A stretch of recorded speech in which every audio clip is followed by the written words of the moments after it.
I talk on this channel sometimes about how I see life different as I've gotten older, and I view things a little bit different. And the one thing I've learned that problems will find you when you don't go looking for them, or trouble will try to find you. Let's put it that way. Hello, everyone. My name's Jeff, and welcome to the channel. Yesterday, I was in a thrift store. I was on my way back home from Florida, and I decided to do a little thrifting because I had to come back home early, and I was by myself, so I got to do a little bit of that yesterday. And I was in this thrift store, and I went over to the pots and pans, and this guy over beating on a skillet with the back of his hand, and picked up another and done the same thing. I thought, well, that's interesting. Is he checking the grade of those skillets by listening to the tone of them? I didn't know what he was doing. And I was looking at a pan, and he said, boy, you could hit somebody upside the head with this, couldn't you? And I thought, well, that's an interesting statement. Well, my personality and my statement is, yeah, I wouldn't want her to get mad at me, hit me with that thing, that's for sure. Well, the guy walked off, and I always like to look at the books and the DVDs and stuff when I'm in the thrift store, so I walked over that way. And he said, you following me? And I said, oh, yeah, I just come over here to see if you found anything good. I just kidding with the guy, just making a statement. Most people in the South can, handle stuff like that. No, didn't mean anything by it. And he said, well, this right here is good. Here, just take this since you follow me. And I said, I'm not following you, man. I said, I just come over here to look at the books, trying to mind my own business. And the guy wanted to start something. He got real smart with me. He said, no, you're following me. He's younger than I was, or am. And he was getting pretty close to me. And I thought, well, where's this going to go? And I just told the guy, I said, look, man, I ain't following you. I said, I'm in here thrifting, looking around, and I like to look at the books and the DVDs, and I just come over in this section and making my way around the store. So I started over here on this side of the store, and I'm just making my way around through the aisles. No, you're following me. And he just kept on consistent, and I thought, you know what? I ain't going to jail for this guy, and he ain't worth my time, so I'm walking away. And now I thought, if he follows me, or keeps on, we might have a problem. But I walked away, and I was into that. Now, I did have that flight or fight mode kick in. My adrenaline got pumping a little bit, and felt something that I don't like to feel. Well, I had something else happen this week. While I was on vacation, I was at my mother-in-law and father-in-law's house. My father-in-law was backing out of his driveway, and he sideswiped my truck just a little bit. Just scraped, we swapped paint. Truck's about the same color as his car. And didn't do any major damage. It just skint the paint a little bit. And I can just tell you something. When I was younger, those two instances right there would have really set me off. I would have raved. I'd have fought that guy, or something would have went down. Or we'd have got in a high heated argument or whatever in that thrift store.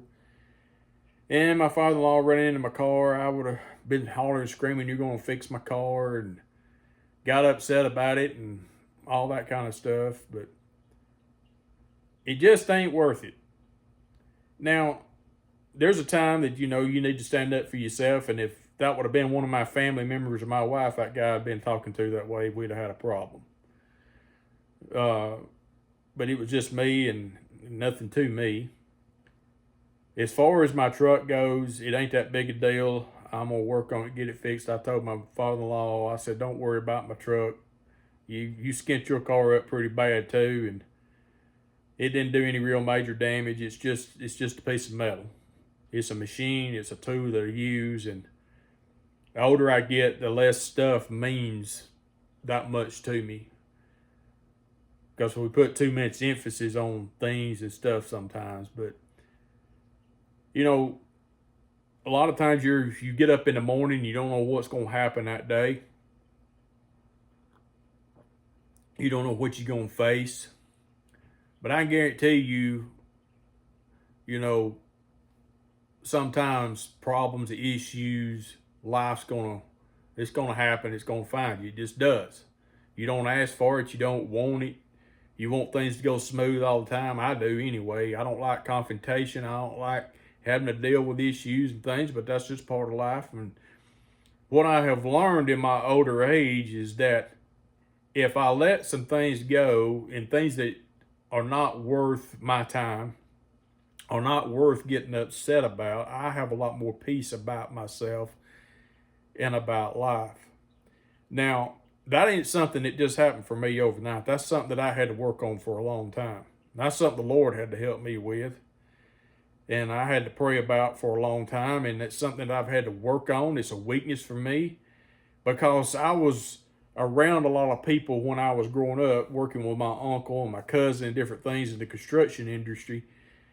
They get mad and fly off the handle. Well, I caught that, and I used that as a defense mechanism in my life, and I carried that with me way on up into my adulthood.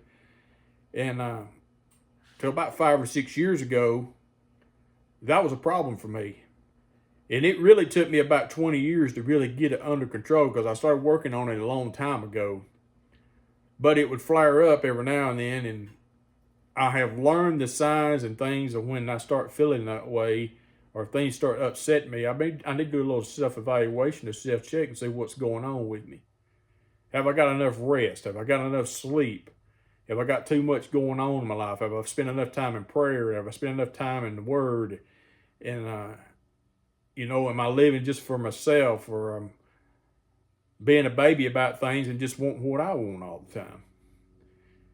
And it's another thing is I make a decision ahead of time.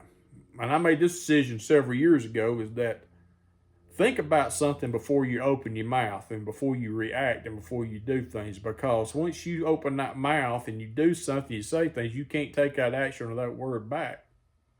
And then there's a long consequence to pay for that act or that word that you said. There's a lot of people that's in prison right now because they lost their temper.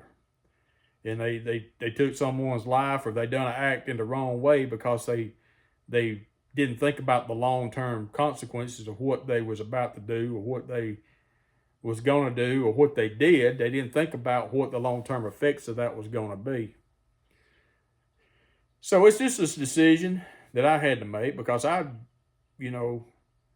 used to have a really, really, really hot temper. And yesterday I was driving back and I didn't get a whole lot of sleep the night before. I just came home. I, tossed and tumbled a whole lot. So I didn't get about 2 hours sleep. And driving in that heavy traffic last night, I was a little bit agitated and ill in that. And I was talking to myself in the truck, about how people was driving through the heavy traffic. And, and I began to realize about myself, you know what, Jeff, you're tired right now. You didn't get much sleep and you're a little bit ornery, and everything's kind of aggravating you a little bit and it's setting you off. So what you need to do is you need to get home, take you a good shower.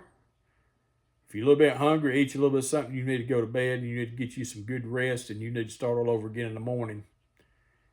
Because when you realize what your shortcomings are, you need to work on that. When you realize what those things are that is getting under your skin, well, ask yourself, why is it getting under my skin so much today? What have I changed about me? What's my thinking right now? What's going on? So just a thought, and something to think about. Maybe it'll help you think if you have issues with these kind of things in your life. I'm just sharing from my experiences up to this point in my life and where I've come from. And I know what I'm capable of. I'm capable of blowing my top, and I'm also capable of keeping it under control, making wiser choices, and thinking about the long-term outcome and effects of my actions. And I've also learned that, is it really worth it? Is it really worth getting upset about? Is it really worth thinking that I've got to prove that I'm right? That I've got to prove my point? Nah, at this point in life, it don't matter. I ain't never going to see that guy that I seen in the thrift store again. I'm not. At least I hope I don't.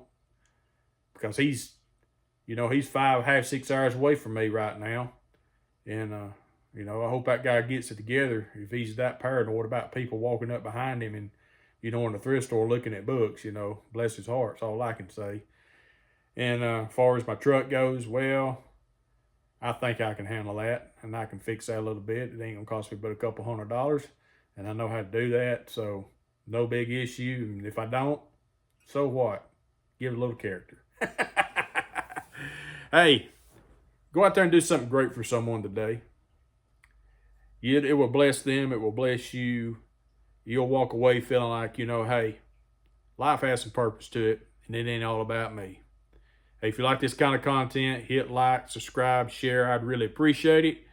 And I'm going to leave a link in the description below where you can buy me a coffee. It's not literally buy me a coffee. It's just a way that you can help support this channel, support me. I would really appreciate that as well. And y'all have a great, wonderful day.